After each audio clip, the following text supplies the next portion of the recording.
when one thing I noticed in the game against Liverpool is this guy couldn't do a 1-2 with Salah to save his life.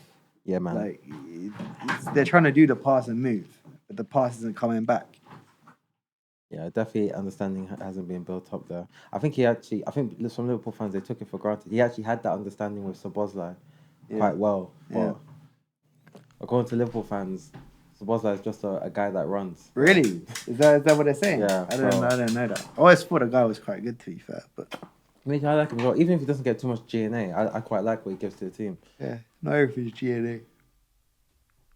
I don't know if should be gone off of that now, isn't it? I don't know if you saw that clip of him literally doing the pitch up, the pitch back, and then like doing running the length of the pitch up, back, then back up, and he didn't even get on the end of it. But he's got crazy athleticism. Who's this? Szoboszlai. Oh, mate. SpongeBob. Liverpool in general, I feel like Liverpool players in general are just very massive. Like, they're good athletes. You never see any of them at the end of the game, like, properly out of it. The whole team is apart from Wirtz. Yeah, Wirtz, yeah. But that's him. Doofenshmirtz. He's done the most sprints. He's done the most sprints in the PL.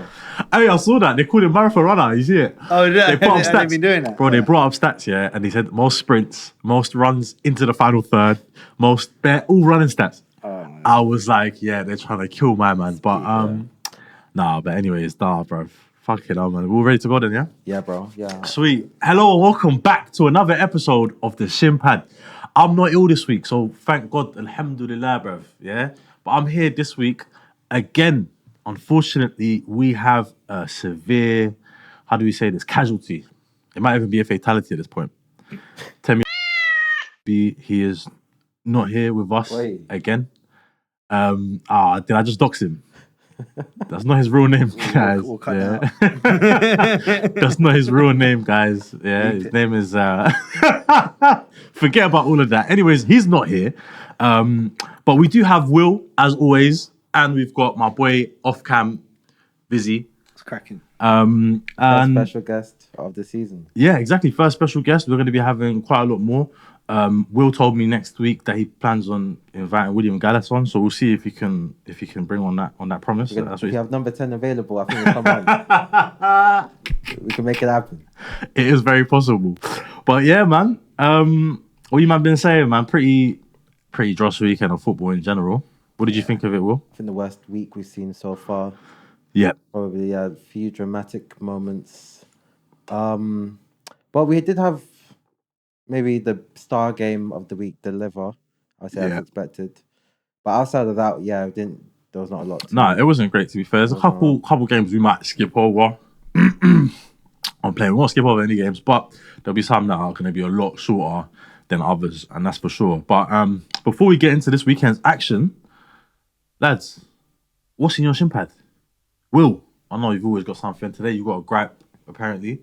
So let's go full force into this and tell me what's in your shin pad, mate. Right. So this is I feel like it's such an obvious one. it's such an obvious one, but it's the hate watches for me. Oh, it's the hate watches, man. Okay, so you're doing the tell me thing now. Where you're bringing emotional, you're bringing emotional disrepair, and you're saying these things that are a bit too emotional and a bit too. You want to get rid of that sort of stuff. No. I think I knew how this was going to be received as well. I just knew it, so I'll say it. Soft, gritted teeth. But honestly, I gotta say this stuff with the hate watches. It's not so much the act of hate watches, because I actually find that quite an entertaining aspect of modern football now. 100%. But I think it's the trolling. It's like the willingness to just throw all logic out the window. For me, sometimes it's too much. It's too much, man. Like how we're so quick and willing to see guys fail. But even some fans complain about their own players. So for the first one, it might be a bit of a curveball, but I'll talk, for example, like United fans there, where they're looking at Gyökeres scoring. They're looking at, somebody else's number 9 scoring. They're looking at someone else's number 9. And I saw this United fan tweeting like, Sesko, when will I eat, man? And I was like, bro. And then I thought to myself, am I crazy? It's only 4 games into the season. Yeah, but this is the thing. At the end of the day, people are so quick to go into meltdowns. Yeah, but the thing is, at the end of the day, fan is short for fanatic, innit? We are fanatics of the sport, and we over invest ourselves into these things.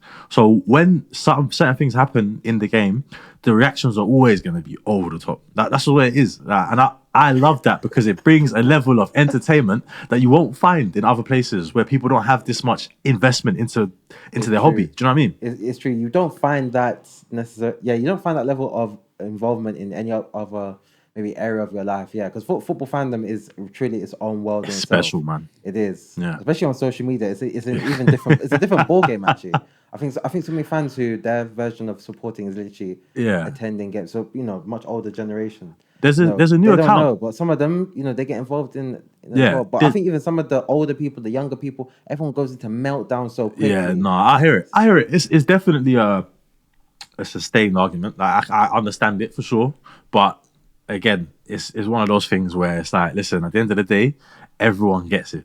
There's no one that's safe from it. Like, if you have a stinker, even if your team's winning week in, week out, Liverpool, Wirtz has been getting absolutely dragged everywhere. And he's on the 007 thing. But, yeah. You know what I mean? I'm counting down every game for his 007. Look at this guy. I can't wait. That's how it should be. Yeah, man. Exactly. And that's... I'm like the complete opposite to you. I can't lie. I love their agendas. I love the meltdown. Same. It's brilliant, to be fair. But yeah, that's a great one to bring in, and it's a funny one, to be honest, because I can't wait to see how it keeps getting better and better, because the meltdown, the turmoil is fantastic. But hey, that's what's in your Shin Pad. What's in my Shin Pad this week, guys? I told you last week that I was gonna bring something physical, and I've done it this week. We've got a tape measure. Right. Why have I got a tape measure, you ask? Yeah? What are you trying to do? What are you trying to measure? This is for the return of big centre forwards. We've got a lot of big men in the league this year. Pause. Yeah? But I am loving it. I watched Newcastle's week. I saw Voltemada score a header. I see Haaland out here just decimating guys as always. There's a number now. And we've brought in Liam Delap, who's an absolute shithouse. Arsenal with Gyökeres. There's a number of big men in the league, and I'm absolutely loving it. I think it needs to come back in football. Put the ball in the box. Long throws into the box. Bring back these man. Bring back Pierre Carles. You know what I mean? No more puffs, man. Nah, exactly, bro. Real shit. Real men in the game. And that's what's in my Shin Pad. I hear that, actually. I think, actually, if you look all across maybe the best teams in the league, even some of the underrated ones like Crystal Palace with a Mateta, Villa with exactly. Even though Watkins has fallen off this year, but when they had Duran as an option as well. Yeah. And then even Liverpool, they don't have the physical forwards, but they got two very tall strikers in an Ekitike and Isaac. There's definitely a trend coming back into the number 9 who can do their bit physically in the box. Yeah. For sure. So even Benjamin Sesko at United, exactly. And any team you can think of, really. Calvert-Lewin at Leeds now. He's of that mode as well, where he's literally Calvert-Lewin is probably. I'm probably get dragged for this, but he's underrated in terms of what he can do aerially. And if you send that ball up, he's one of the best at controlling it down and finding somebody to lay it off to. So better at Everton as well. Exactly, bro. There's a lot of these guys. But yeah, no, man, it's exciting to see, and I'm happy to have it back in the sport. But after what's in our Shin Pad, we're going to be. I'm assuming you don't have anything in your Shin Pad. The Vizzy was a last minute edition. I don't even know really what it was. Yeah. Last minute edition, but yeah, moving on from what's in your Shin Pad, we're going to be now breaking down the Premier League games this weekend, starting with the Big Six fixtures and starting with the champions. We're going to be starting with Liverpool 1, Burnley 0, or Burnley 0, Liverpool 1. Liverpool managed to get the win away in somewhat scrappy fashion, some people will say. Will, what do you think? Scrappy. I don't think scrappy is a word for it. I think it's one of those games where even if you just look at the highlights, you'll see it was like 99% Liverpool having the ball. It was a game where on paper, Liverpool should have had a much... I actually said last week as well, I didn't think Liverpool would have an easy time. I thought maybe they'd get a couple goals. I didn't think they'd smash Burnley, and it ended up being I think it ended up playing out that way. I think Burnley gave a good account of themselves. Yeah. They didn't roll over, get beaten. But not at all. At the same time, I think Liverpool deserved the win at some point in time. How we got the win, you could say luck. And I've got a bit of semantics, but in terms of deserved, I wasn't sure if it was deserved. Liverpool controlled the game, but I wouldn't say Liverpool were dominant. They didn't create an amount of chances where it was Liverpool had to win that game. I felt they were lacking a lot in terms of their chance creation. Salah was anonymous.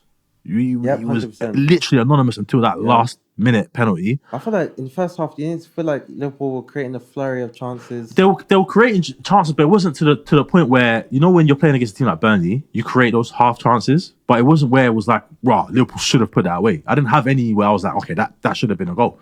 And against these smaller teams, those sort of chances come a bit more, if you know what I mean. Like against teams like Burnley, teams like Sunderland, or in previous seasons, the promoted teams, those where you get those massive big chances. I don't know if I was watching a different game, but I didn't see like a massive chance in that game where I was like, okay, Liverpool had to score that one. Do you know what I mean?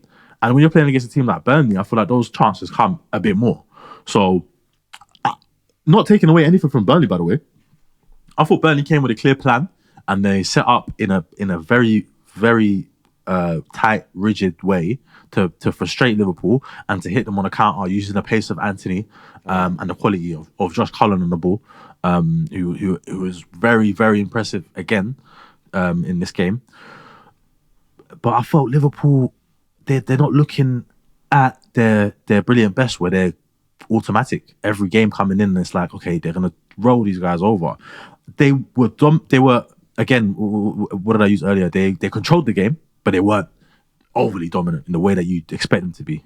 Yeah, that's for sure. I think it was probably a game where certain individual performances helped carry them through. I think Ryan Gravenberch had a huge game. He was unbelievable. And honestly, I think it was literally after this game, I was starting to think to myself, where this guy was 12 months ago till now, like massive improvement. Like some people they even know he didn't play a single minute at the Euros summer of last year. Yeah. And that was even to show like how much of on the fringes he was on club level and even national level. Yeah. To now being a player who can't be dropped for a team that won the league. You know, yeah, he's such a massive so player good. for Liverpool. He's so good. And it's that ability on the ball that he has when he gets on that half turn, he just oh man, he turns so easily. Did you see that flick he done? Oh, I thought that was an accident. No. Watch the replay. Yeah. You know, he meant that. He's so techie. He's so techie. But yeah, Salah, how does he manage to do this again? The guy is a magician. But I've said this before. He's a magician of treachery. This is dark magic. This is black magic. This is black magic. I'm telling you, bro. How does he do this? He conjures things from nowhere. 95, 96 minutes, week after week. We're thinking, oh, alhamdulillah, Salah's not done anything. Bang. Yeah. How, Will? How? Explain it to me. How? Yeah, it's mentality over everything, man. I think guys like Salah, the fitness level he has, he it's possible for him where week in, week out, he's not getting subbed off. Yeah. You know, in these types of situations where it's 0-0, things like that. There. You know, and I think even in a weird way, Arne Slot seems to trust him even more than Jurgen Klopp did, in my opinion. I used to see some games where Klopp would take the risk and sub off Salah. Yeah. Slot doesn't. Slot not once. And that's what pisses me off, because he's there every game up to 98 minutes so that he can be there to take the pen when it comes. Because it always comes. Yeah. I don't know how it happens. It always comes. There were some warnings there. I think it's funny because Liverpool low-key were flinging themselves to the ground. Yeah. A couple of those earlier ones. But you can see, you know, Kirkes, by the way, we have to talk about that. That's probably the worst dive I've ever seen. That was shameless. In my life. Shameless. You can see why Kyle Walker was going after him. Like, he wouldn't leave him alone after that. Yeah. He was properly on him, because that is absolutely shameless, despicable, something that we don't want to see in football at all. I hate diving. Anytime a player does something like that, even it's embarrassing, because it's gone on the days where you can get away with something like that. You're not getting away with it, man. There's 100 million cameras on the pitch. One of the few positives of VAR. Yeah. Is that diving's been eradicated, to be honest. But yeah, Liverpool, they get the result again, and not the best starts, but a perfect start, because it's 4 wins from 4. But in terms of when you look at Liverpool play, the football's not there yet, which makes me But that makes me a bit even more apprehensive, because it's like they're not even playing to their full capacity, and they're just getting the results. But it can be where you guys are luckily getting results, and the performances and the results match up at some point in the future. We don't know. But another team who managed to get a result this week, Arsenal 3, Nottingham Forest 0. Mad. Postecoglou, bro. I really thought that you might have some sort of, you know what I mean? even though we had no faith in you last week at all, we both said you weren't going to win this game. I thought in the back of my head that you might be able to do something. And there was zero signs of anything at all in that game. Nottingham Forest were beyond poor. They tried their best in certain moments to try and get on the ball and go forward. But for a large periods of it, it was just give the ball back to Arsenal, let them come at us again. Give the ball back to Arsenal, let them come at us again. And man, it was sad to watch. As an avid Arsenal hater, you know what I mean? I'm not going to lie about that. I'm probably Arsenal's biggest hater in the world. Number one. That was a tough watch, man. But Zubimendi with a fantastic goal. That first goal was a great volley. What do you guys think? Banger. Crasher, innit? Got lucky with the deflection a bit. Yeah. You done what you had to do. Exactly. The technique. Get it on target. Yeah. It's not easy to hit on the volley like that at all. But yeah, great goal. He got another one. That's the great header. Exactly. I don't know how he managed it. 2-1 game. I think that was the first professional goal he had for a year. And then he followed up with the second one in the game. Bit of a London bus story, isn't it? Honestly, his first brace of his professional career as well. Yeah. And you think like to score those two types of goals with the profile midfielder he is, like he wouldn't have woke up that day thinking he was going to score those goals. No. So, and Gyökeres again. You know what I mean? I don't know. This one was a pretty much his type of goal where the ball gets played down to Eze, good bit of skill down to the byline, and to be fair, it wasn't even a good first time. Yeah. It was first time when they dropped to him. I remember thinking, wow, first time, bang across the box, and he's there to put it in, which is where you want your striker at the end of the day to take those kind of chances. To be honest, that was textbook. The kind of chances Arsenal have not been scoring in recent seasons. Exactly. As soon as he scored it, it clicked in my head. If they could, this is actually what they need to do, because if Gyökeres is willing to do that, and like you said, like look at the numbers. He's the most, whether we talk about the league or not, he's the most informed striker in European football. Yeah. With those kind of numbers. Yeah. So you play to his strengths. You know, he's likely to get some goals. Definitely. Yeah, even though still all now, I look at him when he's playing and I think he's definitely lacking in a technical aspect in terms of hold up play and bringing others in. Even though he done quite well in this game in that aspect as well, which he can definitely improve on. Just for me, he looks a bit clunky. At the end of the day, you can't hate on it. He's scoring goals. Arsenal look a better team for it. Maybe this is the type of fixture last season they would have struggled to get a couple goals in, but three goals against a staunch defence, a defence that was ready to just sit in and take whatever they could. Do you know what I mean? Madueke had a great game. Madueke had a great game. Yeah. He terrorised the left back. 100%. But it was a very much staple Madueke performance from anyone who'd been watching him at Chelsea last year. He was again very, very good at 1v1s, taking on players down the wing. Madueke is a very exciting footballer. His only issue is that end product and getting the chances created. I'm not even talking about him getting assists and goals, but in terms of going that extra and creating a chance from his trickery.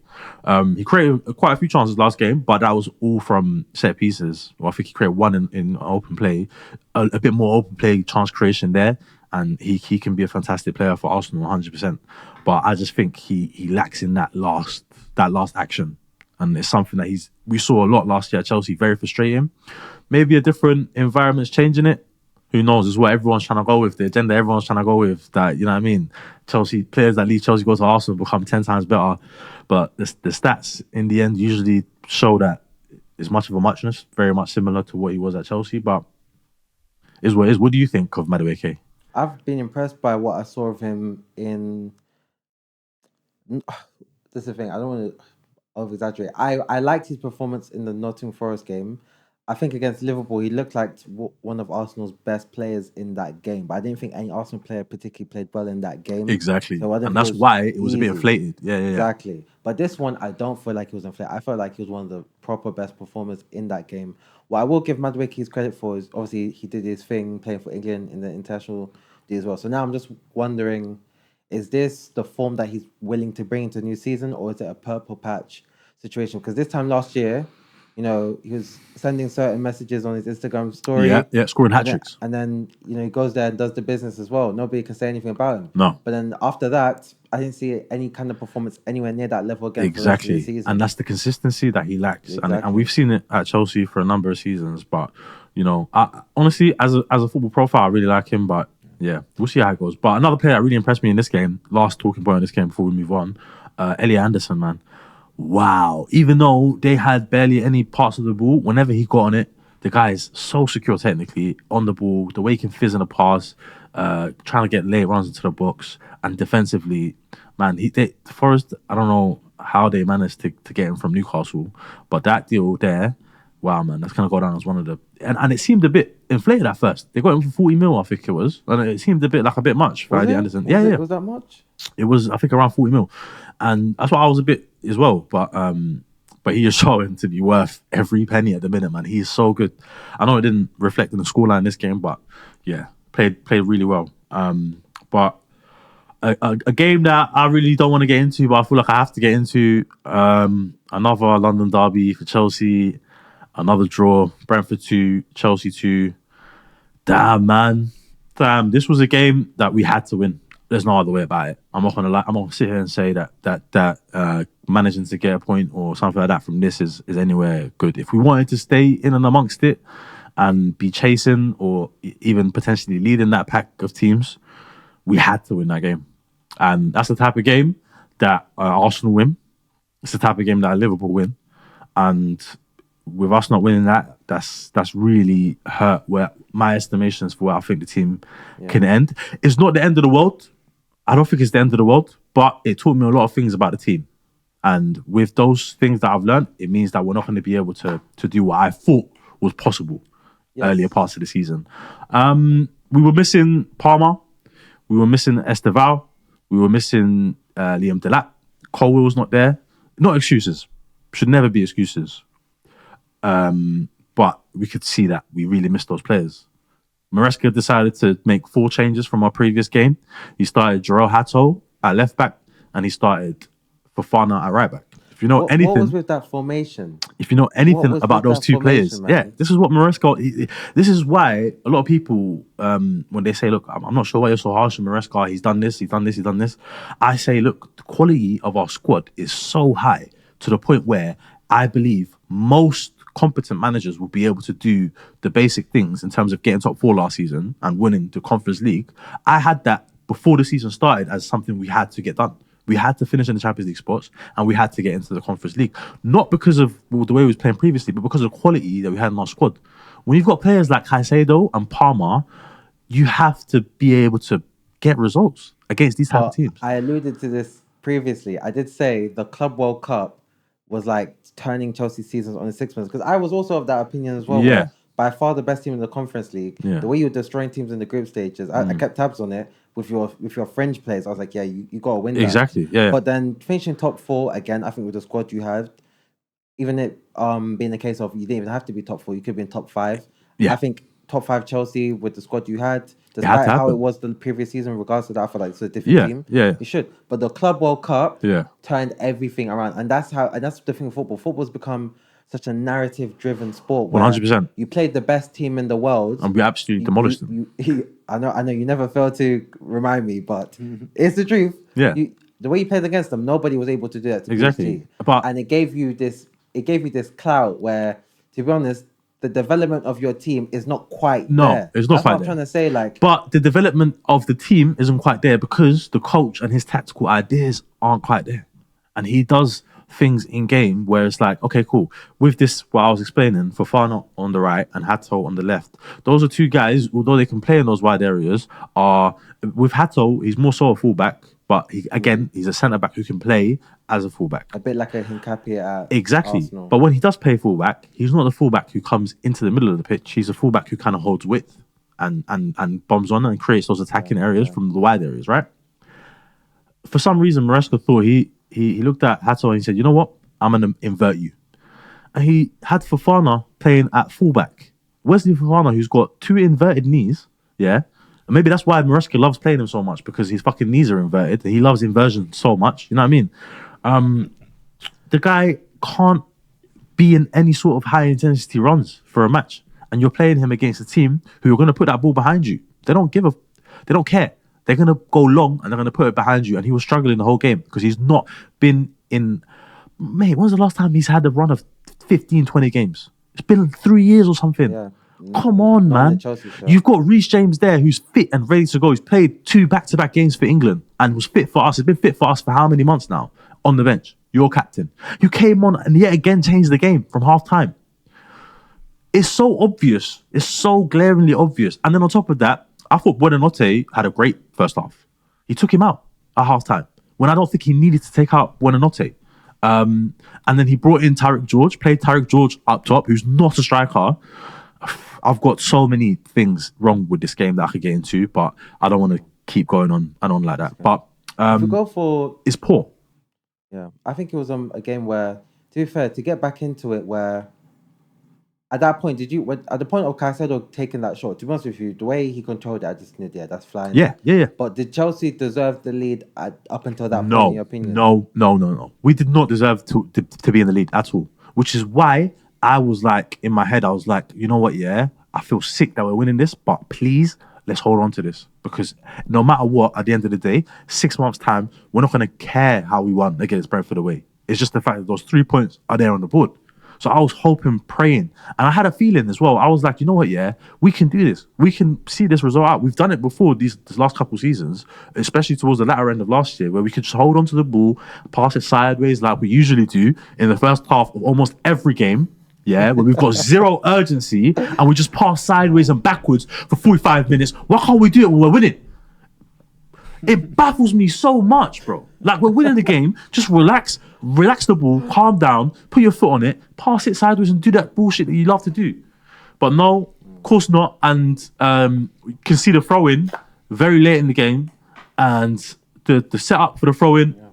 We know that these guys do this. Brentford have scored the most from throw-ins from any team for the last 2 seasons. This is the thing. You actually had a warning before where, I think before, they sent one in. I think had Sanchez left it would have just gone into the net. Yeah. That was a show of the intent. Exactly. And when he did that, I was like, Exactly. I don't know, it gets your brain kind of... So then one came in, be prepared. And then the ball comes in and everyone's everywhere. I don't know. I don't give it... People are saying it's offside. Caught it, though. I don't think some people... Reece James was this close. Yeah. This close. Yeah. Just about was a bit That's late. unfortunate, but apparently he was put off by a guy who was coming from an offside position. Is it? That's what people are saying, and that's what the prevailing thing is. But I don't care. It doesn't matter about that. We shouldn't have been in a situation where we was 1-0 up and there's shaky lead, or 1 goal up and there's a shaky lead in the last 10 minutes against Brentford. It shouldn't be happening, mate. Especially with the players that they lost. And it's not even just the players that they've lost. Oh man, we could talk about this for hours. It's not even just the players that they lost. They didn't even have Damsgaard, who's their best player right now. He was off ill. He was sick. So their best player isn't even there in the moment. And you're still looking like you're struggling against these type of sides. No. I don't understand what gave Maresca the confidence to rotate so heavily in a game like this. We're playing Bayern Munich away. Cool. Fine. If we play anywhere near like we played today, we're getting absolutely battered. We're getting hit for 6 or 7. I saw the Bayern Munich game this weekend live. Like, Bayern subbed off most of their key players early. You get it? But we had to sub them on because we're chasing the game. We had to sub on the Cole Palmer, who did get a goal and looked fantastic when he came on. He should have had 2.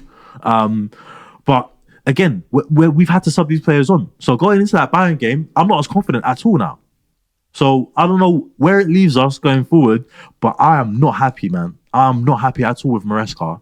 And people say it's harsh. No. We've got the quality. Caicedo's performance in that match deserves a win. That deserves 3 points. When a player does those kind of things, it deserves 3 points. You're letting him down. No lie. I don't terrible game from Chelsea. 1 point. Unbeaten in the league, but our performances have shown completely different. It doesn't feel like we're unbeaten. It feels like we've already lost 2 games. That Palace game and this game against Brentford. Even the Fulham win as well. I don't know how we escaped with that. So we're kind of like doing a similar thing to Liverpool, but we've not won every game.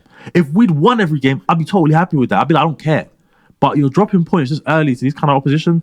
It doesn't bode well for your future. But moving on from that game, another result that doesn't bode well for Graham Potter's future. This guy smiles every time. Yeah. I hate Potter. He's on the hit list, man. West Ham 0, Tottenham Hotspur 3. Yes. Damn, man. That is not what he needed to happen. After they did so well against Forest, that's not what it needed to happen. Yep. Back to the fodder takes. These guys, West Ham, I've got a good friend. I got to shout out a friend of mine, John Hitchcock. He was at the game West Ham fan. Yeah. And I feel for you, but that was a hard one to watch, man. That second half, Tottenham really turned it up. And that young player, Lucas Bergvall, he's looking like a bargain. Mate. Out of that summer window they had last season, he looks like the one. He's good, man.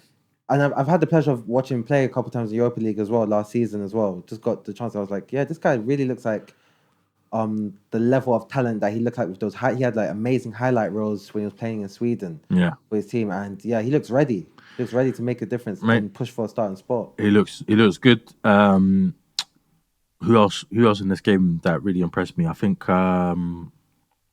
Simmons looked all right. He did look quite good. I think he looked okay. He didn't do anything wow, but he got an assist obviously from the corner. Van der Ven, what a finish! Oh, I'm talking about Van der Ven soon. My FPL GOAT. Oh my word! I couldn't believe it. To think I benched you ever at any point this season. Yeah, man. Oh my you got to apologize to him. You got to give him a heartfelt apology for ever mentioning him. But yeah, man. Spurs looking strong again. West Ham, very deflated performance.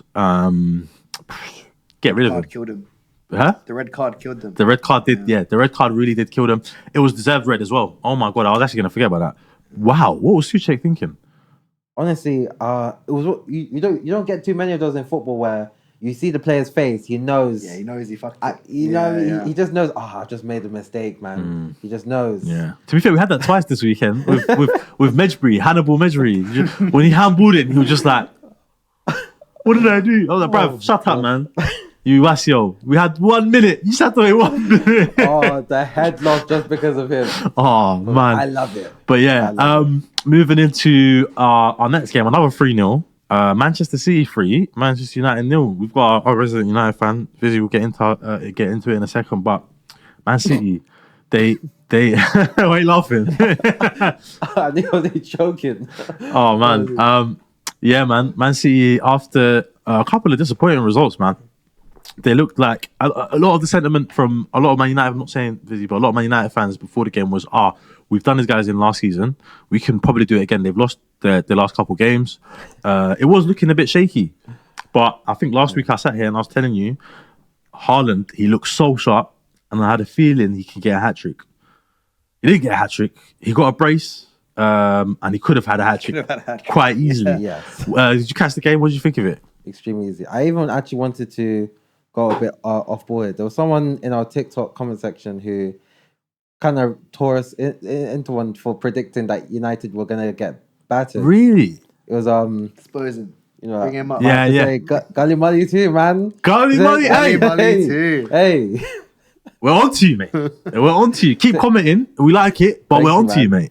Mate, you said United, the only team to beat City 3 times in a season, FA Cup final, failed to beat United twice last season. How are they usually dominant in this fixture, bro? Referring to you saying that City are usually dominant. So yeah. If you're going to talk waffle, bring up facts and stats. Wow. Oh, let's talk about the facts of this 3-0 victory, eh? Thank you very much, Will. I appreciate that. I appreciate the support there, bro. I love that, man. I'm so sorry there, but did you forget, even though I would actually say Amarim last season, one of the very few calling points he had was turning up for the big games. I liked how he set up United when they went to Anfield to Liverpool. Yes. When they played against City. Yeah. But for some reason, it's like they've taken a step backwards this season. Yeah. Yet they don't look... They've made great signings and they look almost worse than last season. Yeah. In this game, the way they set up, I've seen screenshots of like the formation for the third goal, but that, that's just like a chance counter-attack. I'm not standing for that. But to get done the way they did for the first 2 goals, it's like, what's going on?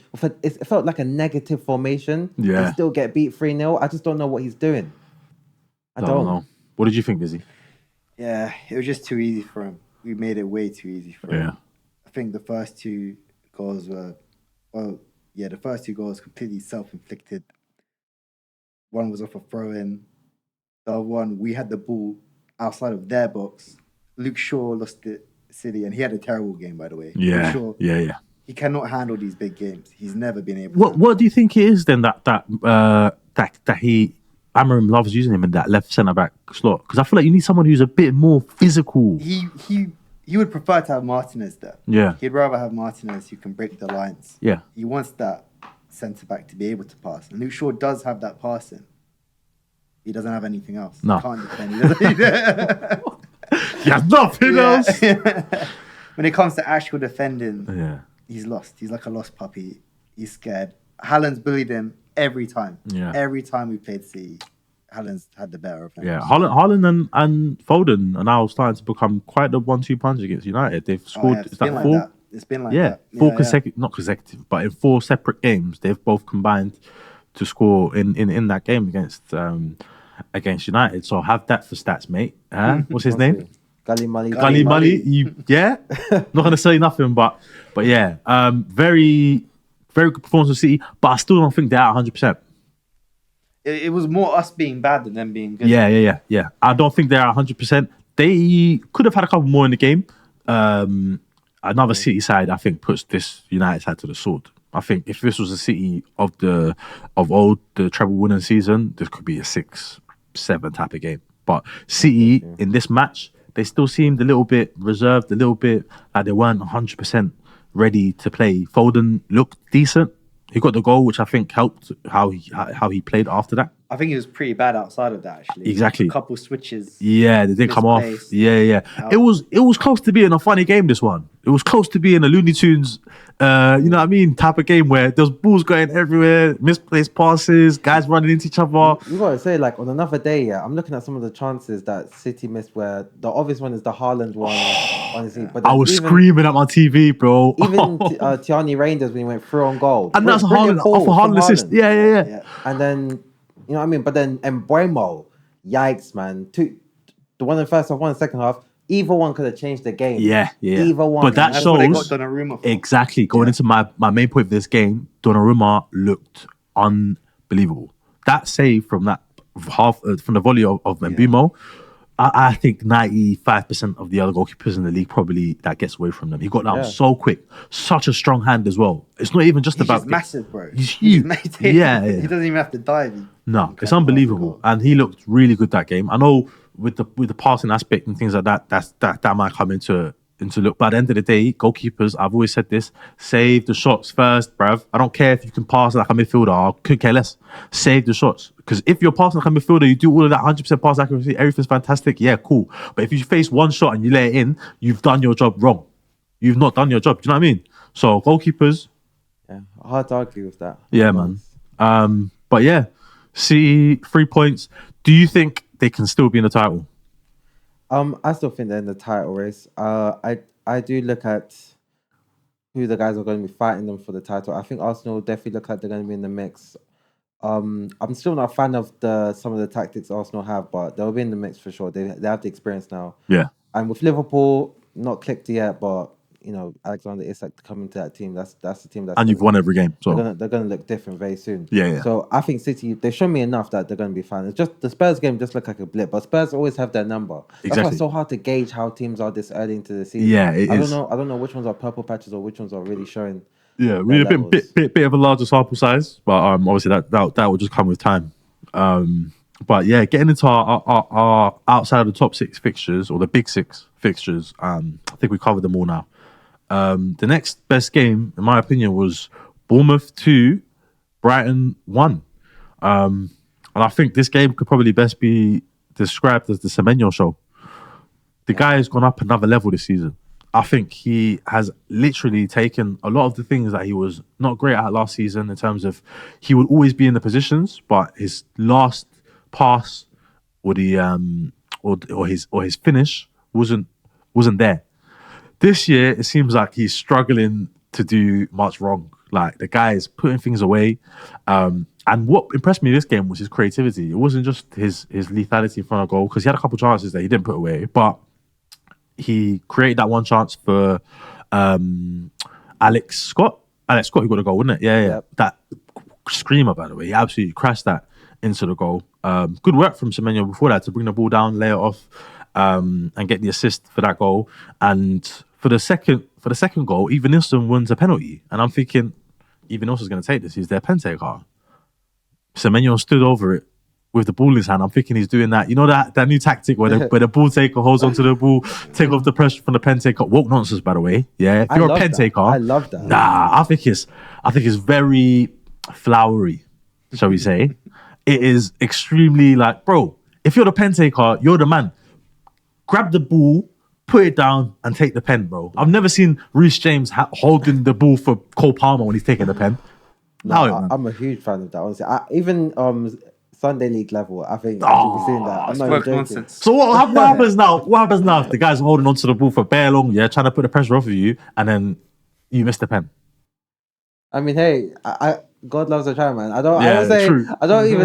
genuinely think, like, you know, for me, if it's like you're 5-0 up and you're doing that, then okay. But then defenders can't even really talk much when they're 5-0 down.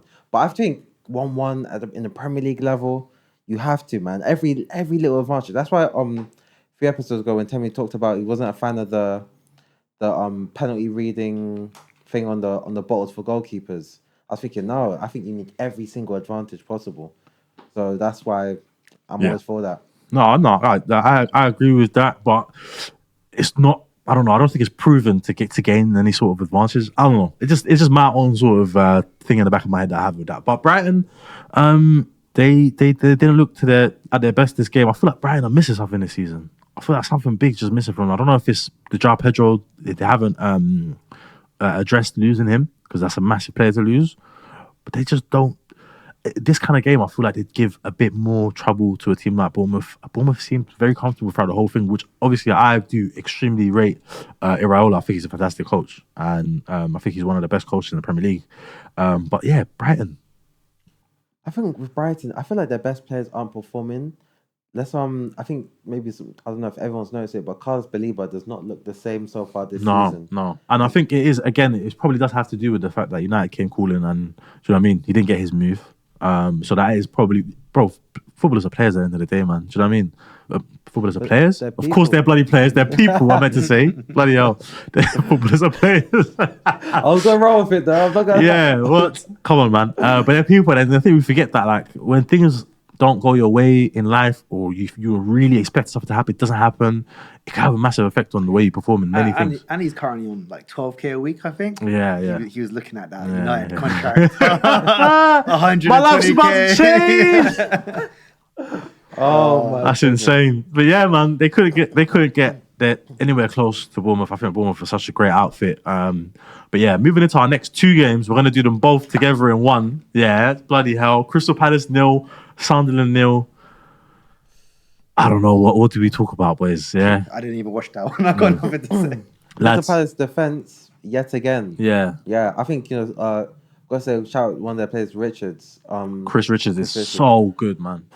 I would go as far as to say one of the most underrated players in the Premier League. Definitely, such a huge. And you know what? I've got a good friend as well. Another guy where shout out Zach Evans, friends of mine, supports Crystal Palace, watches every game, and he tells me Richards is a more important part of that backline than Mark Gahey to him. Listen, you know what as well? Speaking. I agree with that because Gahey is a bit more of the calming presence in that backline. Yes. Richards gets down and dirty, mate. He is flying around making challenges, and he's fantastic on the ball, and he can drive from the back. And players that can do that, mate. He was at Bayern Munich. He was really rated highly. You know, he was playing for Bayern. I think they got him from Bayern, and I feel like because he's American, people kind of give him that. You know, American footballers, I feel like, get a bit of a bad rap in terms of when they're playing. People won't rate them the same level because they're American. But this guy, man, I remember even having a manager when I was at Palace, and the guy put him in midfield, he does a job. Put him at centre back, he does a job. Put him at right back, he does a job. Put him at left back, he does a job. He's just a quality player, man. He reminds me a lot of Aspilicueta, not in terms of, obviously his stature is very different, but in terms of that versatility and being able to play multiple positions to a high level. Not seen that a lot in the Premier League. So your mate's spot on, 100%. He's an extremely underrated player. But 0-0 against the Sunderland team, man. Obviously missing Sarr, missing Eze, he's gone now. Kamada and Yeremi were playing in those 2-10 positions. I don't know. It just wasn't like a mad game at all. But yeah, moving on to the next one, Everton versus Aston Villa. What's going on with Aston Villa, boys? 4 games, no goals. Yeah. Mr. 2 up top. Mr. fucking Rodgers and Watkins, the absolute villains of my fucking FPL, man. Yeah, no, they've not been great at all. Everton are one of those teams, we've expected it for the last couple of seasons, where you look at their games and they're probably the team in the Premier League where if you were to gamble every week of the season that they'll finish 0-0, Everton will probably get you the most money. Do you know what I mean? They could have scored a lot that game. Yeah. Grealish has been unbelievable. Grealish is fantastic. Yeah. He didn't return that game. But he still had a lot of creating. Yeah. And Andrews Bruhul as well. And Dai looks fantastic as well. Yeah. They've got some great attacking quality in their team. And I feel like Everton this season could push a bit further than they were last year and maybe try and get into those European places. They were unlucky. Whoa. Wait, hang on. Europe? Conference? No. We're talking... Well, what position? Eighth? Regard, no. Whoa. Pushing for 8th, 7th. You don't think they can do that at all? No. Like I said already, yeah. I'm even trying to rein it down myself. I don't even want to shoot that down so drastically. But honestly, like after 4 games, I'm not convinced. I'm not 100% convinced. I'm saying that they can push into that category because there's teams now who are comfortably below Everton in the way that they play, and I don't see in the teams above them in terms of Forest, in terms of Villa, in terms of Brighton, in terms of Newcastle, in terms of these teams that are just in that echelon above who are getting into Europe at the minute. I don't see much in them by the way of improvements that Everton can't push into that. I'll be honest with you, Newcastle didn't really start the season particularly too well last season as well. But even then, they still got into the mix in the second half of the season. No, Newcastle will be there. I think to put them in that kind of level of this is wrong. It's just an example for teams that started the season. But for me, Everton, to me, it's a smoke screen. And it's not my Liverpool bias, guys. I'm telling you. It's not that. I'm telling you, Everton, I don't buy into the hype just yet. You know, I think they do have a couple ballers in Jack Grealish and Illiman in Dai. Most times I see any Everton highlights and in Dai impresses me. But I'll be honest, I don't see Everton lasting. I don't see them going the long haul. And fair enough. Yeah. No, it's not one of the games I wanted to spend too much on, but yeah, I get what you're saying. I just feel like they could push in there, but we'll see. The next game, Fulham 1, Leeds 0. This was very destined to be like the previous 2 games where it was going to finish 0-0 until an extremely lucky own goal in the last minute of the game. Probably one of the best own goals I've seen in a long time. Oh my gosh. Incredible own goal. You couldn't do that again if you tried. No, literally. What was he thinking, Goodmanson? Just relax, clear it the other way. There's no one around him. It was a free header in his own box, and he managed to put it into the top corner. Inside agent. Literally inside. I'm like, how has he managed it? But he did manage it, and Fulham come away with a win here, man. That's one of those goals where there's got to be a few Fulham fans that left early thinking, what are the odds? What? Like, they get home and they're thinking, there's no way that's the goal that I missed. So. How do you think the players handle that when they go back into their dressing room? You've got to just cook him. You've got to cook him. If you're on his team. You got to rush him. Yeah, you've got to cook him. You have to rush him. Gosh, it's crazy. Because especially as a newly promoted team in Leeds, points would have been so. It was uncontested. Vital. Yeah. It was an unforced error. He just put it into his own net. Literally, it was hilarious. To be fair, who made the worst mistake this weekend? Like Hannibal, Medri, or man. It's both of them. New segment. Yeah, literally stinker off. Literally, yeah, stinker of the week. Yeah, literally. You know what? Yeah, it's a new segment we're gonna have now. Stinker of the week. This week, I think it has to go to Goodmanson. That was so bad. Like, Hannibal, it would be Hannibal. Hannibal, that was a terrible handball, bro. You did not have to do that at all. Yeah, he did it like he put it. But those things do happen. Exactly. You get the odd stupid handball. You do get the odd dumb handball. Goal. Fuck it. How do you even explain that? It's hilarious. But moving into our final game of the week, the last 1-0 win of this weekend's fixtures, Newcastle 1. Wolves 0. Wolves, man, they can't buy a point at the minute, man. It's sad. 4 games, 4 losses. Newcastle's Voltemada with a composed header to get their goal, but they didn't create an extraordinary amount of chances in this game either. Newcastle, they're getting results, and they look defensively solid. Probably the most defensively solid in the league. I think they've only expected 2 goals conceded across the first 4 fixtures, which is by far the best defense in the league. And yeah, if they can get a goal, then you know what I mean. They know they can defend well. So 1-0. What did you think of the game, Will? Yeah, I think Newcastle, almost ironically, are in a very similar situation to Liverpool. I feel like that team is still to get going, but the kind of key additions they've made, where they brought in 2 strikers so late into the window, they've not had the preseason to bed those guys in. Yeah. And I think, like we said before, we could see just before the international break, Eddie Howe trialing out that formation, and I was thinking, I thought that formation would be using a lot more of, but I think, like Elanga just played like 10 minutes, Whistler's not played. Like, there's still certain guys who probably would start more games for them. They wouldn't. So I just feel like, you know what? This Newcastle team, I'm not looking too much into their early performance. No, because they can change a lot. Yeah. Lewis Hall's still not into the first team for some reason. They've got a few guys that they're waiting. What's it called? They're waiting to add in. So I don't think you can read too much into their performances. But again, defensively, they have that structure, and their midfield is so quality. Even Jacob Murphy as well got got the assist, like the highest assists. Yeah, in the man. League. He's not quite got going yet. Harvey Barnes, good purple patch to end the season. Yeah, these guys haven't really got into it. They've got a number of guys. Elanga benched again. Probably the worst transfer I've ever had in the history of FPL, bringing Elanga in. But I'll get into that in a second. You brought him in as well. I brought him in a couple of weeks ago, man, when they had the Leeds fixture at home. But we'll talk about that in the FPL Corner. Before we get into the FPL Corner, we've got some Champions League fixtures this week that we want to talk about. So we're going to head into the Champions League preview. And first game we're going to talk about is going to be Athletic Club against Arsenal. Athletic Bilbao against Arsenal. Arsenal going away to Bilbao.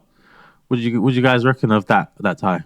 Yeah, that's the type of game where there's no excuses made there. I think Bilbao are not on no pushovers. They managed to keep a hold of their key man in Iñaki Williams this summer. But from what I saw again about Bilbao last season, United turned them over so easily in the Europa League. United did play very well in those legs, but I feel like Bilbao hosting the final, you'd expect that extra motivation. In that moment, they didn't look very impressive. So I think they're going to struggle to make that step up in Europe this season. They're playing against one of the teams that made it to the semi-finals of the Champions League. Not going to be easy. I think Arsenal win this probably comfortably. I think 3-0 wouldn't be too much of a... I think a couple goals. Yeah. We'll probably keep a clean sheet. Yeah. That's what they're on. Probably moving into probably the tastiest fixture of the week, in my opinion. The fixture with the most on it. The Nicholas Jackson grudge match. The custody of Nicholas Jackson match, even though both teams don't want him. Loser keeps him. Loser keeps him. Hey, that's brilliant, I think that makes sense, bruv. But yeah, Chelsea against Bayern Munich, Bayern against Chelsea. Chelsea back at the Allianz Arena for the first time since that fateful night in 2012. Wow. Yeah. It's poetic, man. I'm getting goosebumps just thinking about it, honestly. I really, really hope we can beat this Bayern side. I'm still confident that we do beat them because we do tend to play better against bigger opposition. And I think if we can just have our structure in place with our main players, try not to go too crazy with what you're doing. Please let the fullbacks overlap. Don't put them in the middle of the pitch and have 7 guys just hurdling in the middle of the pitch looking at each other. Please, man. Yeah? And let Reece James start the game. All right? We need our best players playing. I don't care about thinking for the future and all these things. Play him. If he gets injured, he's probably going to get injured in 3 weeks anyways, mate. Do you know what I mean? So you'd rather play your best players in the biggest games. We need to win this one. I'd go as far as to say already. I think this is one where could be a huge turning point for Chelsea because to me, obviously, like you said, you had a great performance against PSG, but I feel like PSG was by far the best team you played in that tournament. I don't feel like there's another team I could say, oh, that's a potential team that are going to stand in Chelsea's way of doing well in Europe. Bayern Munich are that type of team. They're going to be fighting for what you're fighting for to try and finish in the top 8, get into round of 16 straight away. Exactly. Bayern Munich, they look really strong. You got Michael Olise. He's looking like one of the best players in the world at the moment. He just scored in like 6 Bundesliga games in a row until this weekend. That streak's ended. But then Harry Kane, he's already got, I think, the most goals out of any European forward already this season. Luis Diaz, I think, has like 4 4 in 4 Farmers League. Gnabry's Don't got care. good I think form. it's a different beast against Chelsea. It's yeah. I agree. I get what you're saying. 100%. I 100% get what you're saying. They're on form in terms of where they're playing, but you come to not come to the bridge, but you come against this Chelsea side who are physical beasts. Like Caicedo is an absolute animal. Palmer. I'm convinced about Vincent Kompany against top team. Yeah, exactly. This is the thing as well, where they're in a very similar situation to us, where they've got a TA as their manager, like a slight mini rebuild. Do you know what I'm saying? And their coach isn't one who's won proven in at the highest level in Europe. They're both coaches that are rated tactically in what they do, and they're both gambles, in my opinion. So how much tax are we putting into this? Because obviously he's won the Bundesliga last season with a team that the season before him didn't win it. Yes. So how much of an achievement? He lost it with them, no? No. Was that not him? That was Tuchel. Yeah, I was on the Tuchel, I think. Yeah. So that's I hear what you're saying, 100%. But the season after, I'm pretty sure they'd been or Leverkusen had lost. Did they lose? Actually, no. They held on to Wirtz for another season. They held on to Frimpong until now. Until you guys absolutely ransacked them. So yeah, to be fair, it could be said that but at the same time, even losing the league one season for Bayern is unheard of. So for them to come back in, and he's had a massive addition in his squad, like Harry Kane, getting that is massive. Did Tuchel have Harry Kane? He might have done. Well, technically, yes. No, he signed. Yeah, he signed. He signed him, but he didn't have the whole season with him. No, he did. Tuchel came in halfway through one season. I think Bayern scammed the league on the final day, and then the next season they underperformed. That's when fair enough. Yeah. I'm not too clued up with the timeline, but at the end of the day, I think this is going to be a massive game for us. As you said, it's probably going to be one of the big turning points in the season. I think if we win this, we can bounce and really try and, you know what I mean, go with it. If we lose, it's going to be a tough trip to Man United. Or actually play United at home, but even then, it's still going to be a tough game against United because they always turn up against us. So, but when you think of the opposite, imagine you beat them and it's convincing. You go over there and then you turn over United. That's why I think it's genuinely a big turning point. Of the season. Yeah, it is. It's massive. But and there's a lot of talking points in there. Chelsea Bayern's been a tie filled with history in the last like 20 years. I'm telling you again, Bayern fans hate Chelsea. Yeah. A lot of European teams hate Chelsea. Especially with the way Chelsea were negotiating for Nicholas Jackson. Bayern fans were the head loss I've seen on Twitter. Yeah, but moving into our next game, another game that has a lot on the line and a lot of historical ties as well. Manchester City against Napoli. De Bruyne's coming back to the Etihad. That's going to be a massive thing. Højlund back in Manchester. That'd be a point to prove, actually. That's not even a laugh him out. I think. I know. Every time I bring him up, he scored on his debut. He did just this past weekend. De Bruyne, I think, has 5 goals already this season. He's killing it. He's a joke, man. In Italy, honestly. And there've been some absolute screamers in there as well. He's an absolute joke. It's gonna be a good game. I wouldn't be surprised if Napoli destroyed them. Really? Wow. Okay, yeah. Because Conte as well. He's a very proven coach there. I think there's an underrated grudge match in itself here with De Bruyne. De Bruyne, I feel like the way he was talking in that speech at the end of the season, he wasn't ready to go. That's a great point. And I think he was disrespected because he's like, I'm an all-time City player, and you guys think you're better off without me. He's if anything, like he's got more of a point to prove than Nicholas Jackson. I agree. Honestly. And to be honest, even last season, this is the thing. Last season, when he was coming off the bench quite a lot of the time, we saw massive glimpses of what he could still do. And I was kind of a little bit shocked when they let him go. When I was thinking, I'm not sure you're ready to let him go because who else is there to take on that mantle? I don't think Reinders is that kind of player, not that talismanic sort of player that he is. So City are missing a big player, and he will score against City. I don't even think it's a doubt. He will score. But I think City can win this one. I think City do win this one. 2-1. It's going to be a tight one. 2-1 to City, I think. My opinion. What do you guys think? I can see it being 3-1 Napoli. Yeah. I think, I don't know. It's Napoli as well. They got it's definitely possible, man. They're not bad against English teams generally. I feel like whenever Liverpool play them, like we get turned over. They've got a lot of former Prem players. They've got a lot of former Prem players, which is probably why they'd win the league this year in Italy. They've got a lot of strong, physical, high-intensity players. Billy Gilmore's there. McTominay's there. Lukaku. Exactly. De Bruyne. Højlund. Mate, they've got some real quality in their team, man. And against yeah, it should be an interesting game for sure. But yeah, moving into our next one, another massive game, Liverpool versus Atletico Madrid. This one of the best in recent history. This fixture provided one of the best hate watches that we've seen. Alvaro Morata, wow, he gave me things that night that I don't think I would have seen apart from that. You know what I mean? Because Liverpool and Champions League, I feel like Liverpool and Prem, I'm a little less hate on Liverpool, but when it comes to Champions League, because they're so clear in terms of the English teams and how many they've won, I hate seeing them win it. I hate seeing them win Champions League again and again. So that season provided a brilliant, and I hope this year again it can provide some dividends for the hate watch. Well, they've spent all this money this summer to win the Champions League. Yeah, they already won the league. Yeah, they've spent all this money with the aim of winning the Champions League. But if they carry these performances that they've been doing in the Prem to Atletico, they're going to get turned over. Yeah. They're not going to beat Atletico playing like that. Yeah, I agree. I'll be honest with you. Playing any team from Madrid is just such a dread for me. I don't have no. You know, it's the irony. Yeah, is the most recent time Liverpool won the Champions League was in Atletico Stadium. But honestly, like played, and then there was a performance we had a few seasons ago. I think we had like a group of death. We had like Atletico, Porto, and Milan in the group. But we went there, we won the game just about. I think we had 2 penalties though, so I'm not going to give us too much credit.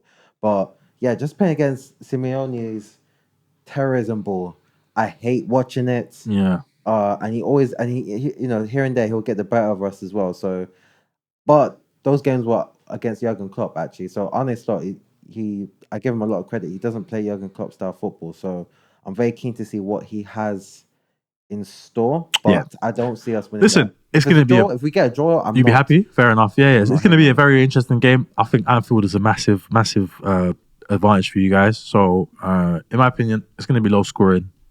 I think you just sneak hit just 1-0. What do you think? Yeah. Oh shit! I just realised, by the way, I didn't do my Bayern Chelsea prediction. I'll just run through that quickly. 3-0 Chelsea. Oh, that one I think Bayern will get better of you. I think 1-0. Yeah. Yeah, 2-1 Chelsea. Nice one. But yeah, going back into sorry guys, apologise for the unprofessionalism. But going back into the Liverpool Atletico game, yeah, I think just about 1-0 edge it. Yeah, I could see this one being 1-1. This one, I just think Atletico don't have a lot. Atletico in the league are their team where I follow the league a bit, and they're so inconsistent. But in Europe, they put in big shifts against the big teams. So I don't think they'll lose this one. Interesting, man. But yeah, that's what did you say? Liverpool? No, I don't think I did. I think Anfield's a big factor. I reckon 2-1 Liverpool. Sweet, man. And another stadium that's going to be a massive factor for the team that are home, Newcastle against Barcelona. Tasty fixture, man. Rashy. St. James, yeah. Rashy up against who's it? Ooh, Rashy against Trippier. That's going to be a tough one, you know. Yeah, man. Barcelona got low quality. I think Yamal might just about missed this one. Yeah, he just got I think his injury just got worse literally just this past weekend. Oh, wow. So he's gonna be out for a few weeks. Yeah. So unfortunate, because you obviously want to see those type of players playing when you can't get British teams. I think he actually played for Spain with an injury as well. Actually, he played a lot of minutes as well. Yeah. Flick definitely was not happy. He did a presser. Yeah. And now he's just got this injury. So how do we think Rashford is gonna obviously Rashford is by far the most experienced of playing a Newcastle United team. He should be confident. But what do we impact-wise? What are we expecting? I think he did well this weekend. He got an assist, pretty fantastic ball that he put in as well. I think he was lucky. Really? I don't think he's meant that. He looked surprised himself. He put his hands. To be fair, that is true. Yeah. You didn't. Whether he meant it or not, it was an impressive assist. To be honest, that's what I thought. But yeah, I think he can. If he can get more, he's had some decent minutes. The more minutes he gets, I feel like the better he will get. And a team with like Barcelona who are already set up and they just need you to do your job and focus on your thing, he can provide them with a moderate amount of returns, in my opinion. Newcastle, very good defensively. I think this could be a surprise result, man. Fuck it, 2-1 Newcastle. Wow. Yeah. Honestly, Barcelona put Valencia to the sword this past weekend. I know. And the crazy part is, the best players to me was a midfielder who doesn't even get in their starting 11.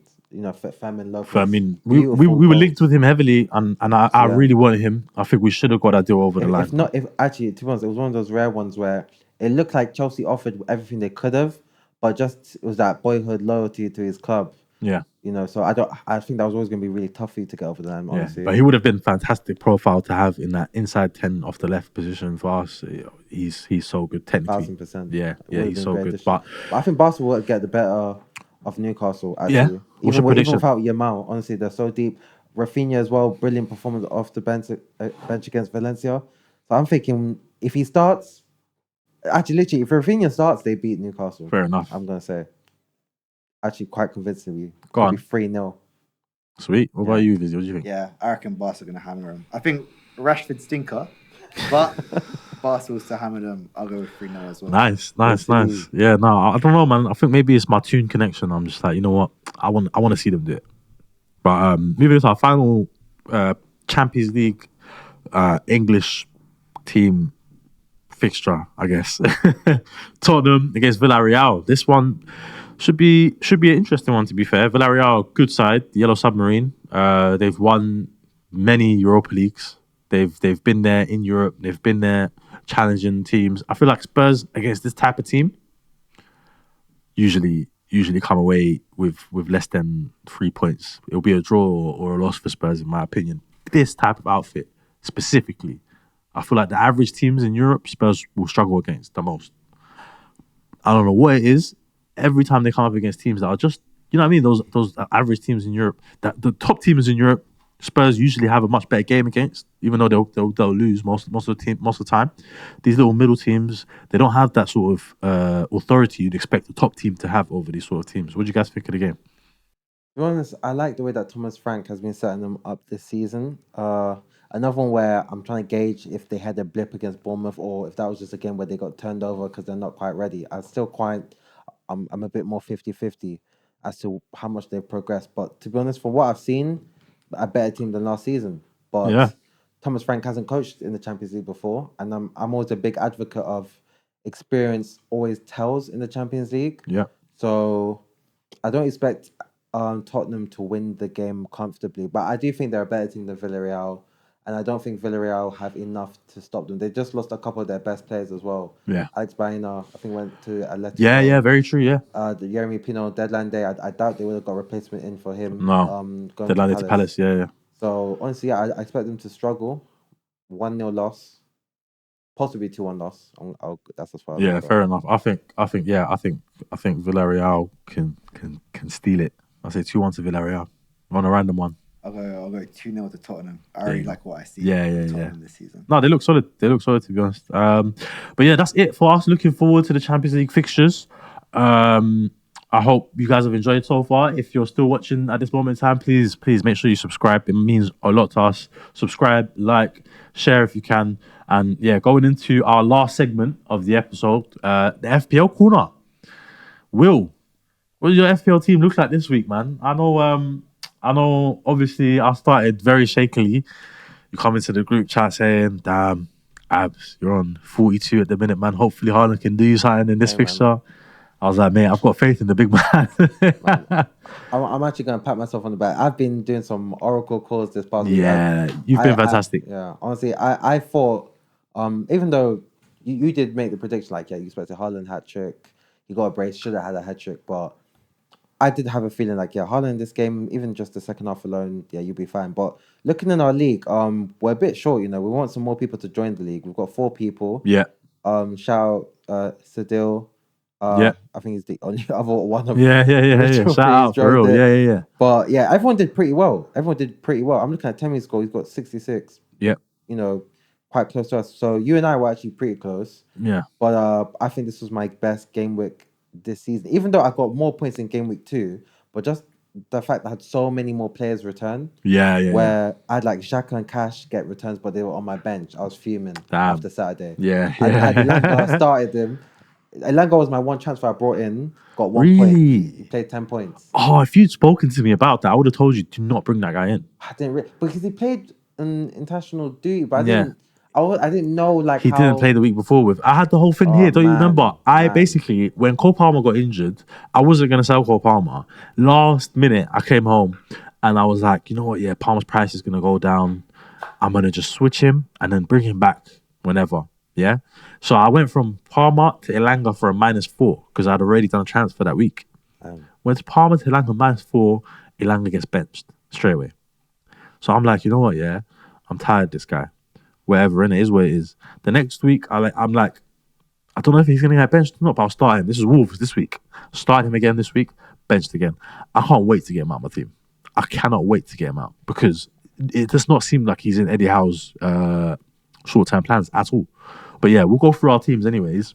Will, if you want to start. So for me, only had a few blanks. I wish I had Xhaka starting at least. But yeah, defensively, can't complain. Everyone defensively got me a clean sheet. Van der Vendo got me a goal, so a beautiful hole from him. He killed me this weekend. It was him. All the centre backs actually, because I don't have any of like the top. I don't have Gabriel. I don't have any Arsenal defenders. So Arsenal clean sheet absolutely killed me. Then you got the Spurs guys. A lot of people have double Spurs defense. You know, you had double Spurs defense, and he scored. And I had Porro who just got the clean sheet. And a lot of the other games as well, like Palace. Chris Richards was with DEFCON or bonus points. A lot of the Palace defenders got bonus points. Munoz didn't get any bonus points. Didn't get nothing. So the defense killed me this week, even though I did get 2 clean sheets. And Reece James again didn't start, which I had a feeling was going to happen again. So, but yeah, your defense with that defense, a lot of people's defenses on Saturday, I was in the mud. I can't lie. I was really, really depressed.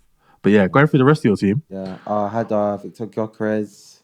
Got a goal, obviously. Yao Pedro was so lucky. He didn't have like too many chances in that game against Not at all. But you know, bonus points and got an assist. So yeah. he was my captain. So he was a bit of a. I think this is the first time I took the captaincy of Salah. Yeah. And whoop-de-doo, 9 points for Salah as soon as I take over. Yeah, it's insane. This is FPL. It is FPL. This is FPL, man. It's exactly what it's like. Man. What do you think of Wirtz, man? I expect him to I really do expect him to play well. I don't know how long it's going to take. I thought he'd hit the ground running. But what I think of him is that he's already out of my team. I already used my free transfer. Yeah, and, got him out. Yeah. I revealed just slightly later on who I'm looking. Actually, no, who have I brought in? I can't even remember. But you know, he's been blanking all season. He's out. He's out of my team as well. He's out. I think I've just brought in Xavi Simons. That's who I wanted to bring in instead of Ilanga. Fair enough. And, yeah, a couple guys. Yeah, exactly. See, that's I wanted to bring in Semenyo instead of Ilanga. I went for Ilanga. Semenyo was doing well, so last week I decided to bring him in. But yeah, if you want to finish off your team, we'll get into the next team. And just lastly, Ekitike, Enzo Fernandez blanked. Yeah, for me. I 10 points left. It's unlucky, to be fair. Ekitike, you'd expect to get a goal against Burnley. It's unfortunate. But yeah, 10 points off the bench. Yeah. Or on the bench. Left on the bench. Fair enough. Yeah. Very unfortunate. That is what that is, to be honest. Vizzy, what did you think of your FPL? Vizzy plays FPL as well. He should be in our league, to be honest. So he will be in our league soon. Join after. But yeah. Quite standard, to be honest, in the sense that Rodgers and Watkins blanked again. Mr. Two. How many more? How many more can you take? No, they're out. They're out. They're out this week. Okay. I've got 2 free transfers, so Rodgers and Watkins will both be out. Fair enough. So they blanked. Anderson 10 points. Wow. Really good. Yes. Nice. Again, He got DEFCON and bonus, didn't he? Yep. Milenkovic, that was a legacy player, obviously. If I knew if I knew Andrew was going to take over, I would have had him in 1 point from him. Kudus blanked, but he had a great performance. He did play well. It was really hard to watch 3 goals go in and he really hurts. But he was really good, really dangerous. Exactly. So that shows that you're happy to keep him in. Yeah, exactly. Dewsbury Hall, he had a great game, but nothing to show for it. 2 points. He's a good pick. I like Dewsbury Hall. I think he's starting to grow on me as a pick. Yeah, Salah captain saved me again. Hannibal, thank you very much. That's the biggest talking point of this week, I have to say. Just to pause on that, Salah, mate. I was watching that game. Let me put you through my state of mind. So it gets to 90th minute. I think it's done. Let me put it on my phone. I'm gonna walk into the kitchen. I'm gonna get a massive plate because I'm gonna enjoy this feast, right? So I had a massive plate. Yeah, I had some steak, potatoes, carrots, broccoli, gravy. Oh, beautiful. I was ready and I was like, you know what? Let me tuck in whilst I enjoy this Liverpool hate watch and this Salah hate watch more particularly because I don't have him in my team, right? I literally sat down just as I started cutting open the steak.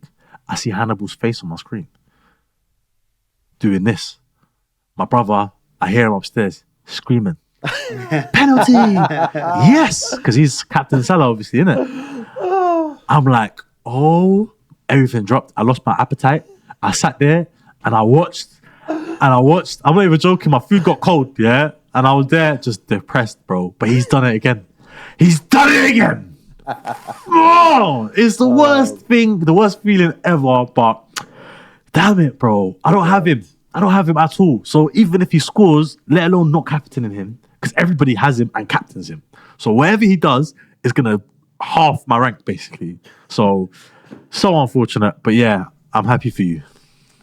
Yeah, I'm happy for myself as well. Because if I didn't have him, fucking hell, I'd be really bad. But anyway, Pedro bagged, and that's it, bringing me to 56 points. Yeah. Below average, but with 9 players effectively because of Watkins and Rodgers. Yeah, true. It's not too bad. That is very true. That is very solid, to be honest. Nah, man, you've been enjoying it as well. First season properly playing FPL, isn't it? Yeah, I'm loving it. I'm actually quite hooked. It's good. It's good fun, man. It's good fun. But yeah, going into my team, I managed to get 72 points this week. But obviously 68 with the -4. But I took a -4 this week, which I wasn't gonna do. I was sat with Sarr injured in my team, and I was like, I'm not gonna do a -4 ever again this season because I've already been bit heavily by doing Cole Palmer to Elanga for a -4 and losing more points than I would have had if I just kept Cole Palmer. I would have got more points. I would have had 11 more points if I did no transfers and I just kept Palmer. Same thing happened to me. Because Palmer come on off the bench the other day and managed to score, and Elanga's not played in the last 2. So it didn't even matter that I brought him in. So worst -4 ever. But I was on the treadmill in the gym in the morning before the fixtures, and it's like 5 minutes before the deadline. And I'm just walking, I'm thinking, if Elanga doesn't start again, I'm mashed because I've got no one else there. It's just going to be Elanga and Reinders, or Elanga and whoever else is in my midfield. Elanga, Wirtz, and Reinders. And I was like, no, I can't do that. So last second, I took out Sarr and I brought in Semenyo just before his price went up. And that left me with 2 mil in the bank, so I could then do the move later on, which I did this week from Wirtz back to Palmer. So I brought in Semenyo last minute, and somehow he got the goal and assist, big haul and bonuses, 13 points. So it made it absolutely worth the -4. I was so happy about that. That really helped me this week because James didn't start again, Elanga didn't start again, Josh King got subbed off a minute before 60 minutes, so he didn't get the extra point for the appearance or the extra point for the clean sheet. So he ended up with 1 point. So I had a triangle of 1 pointers there. Wirtz and Reinders with 3 points each. Allison managed to get the clean sheet, but just the clean sheet. Porro, clean sheet, just the clean sheet. Munoz, clean sheet, just the clean sheet with a yellow card, Munoz. So 5 points there. So I really needed players to pick up. And Erling Haaland, my captain, who's been my captain every game week, this beginning part of the season. I've not taken it off him yet. With 13 points, I managed to save me, to be honest. And he could have had more. But yeah, him alone, he saved me. João Pedro with the assist. I'd say Haaland and Semenyo. I think those two together are about half of the points in my team, to be fair. Just those two alone. So yeah, very lucky, I'd say, to be able to bring in Semenyo last minute and get those kind of returns. I've already transferred Wirtz out. It's Cole Palmer that's in my team now, so I don't have to worry about Wirtz. And yeah, I'm feeling better about my team. I've got 2 main players that I need to get rid of, which is Reece James and Elanga. But I think once those 2 are out of my team, and they're like niggling issues as well, they're not really like big problems I have to get rid of now, because Elanga could start the next game. Reece James could start as well, which is the thing. But yeah, minutes ain't been the best. But it's a roller coaster. It's FPL. This is what you do it for, isn't it? It's the up and down, man. It's being able to chat to your mates, chat shit about someone that someone else owns that you don't own, or whatever it is. But yeah, it's good fun. Unless anybody else wants to add anything, that is it from us this week on the Shin Pad. Make sure you like, make sure you comment, make sure you subscribe. And as always, the saying here on the Shin Pad, always wear protection. See you later. I'm out. Peace.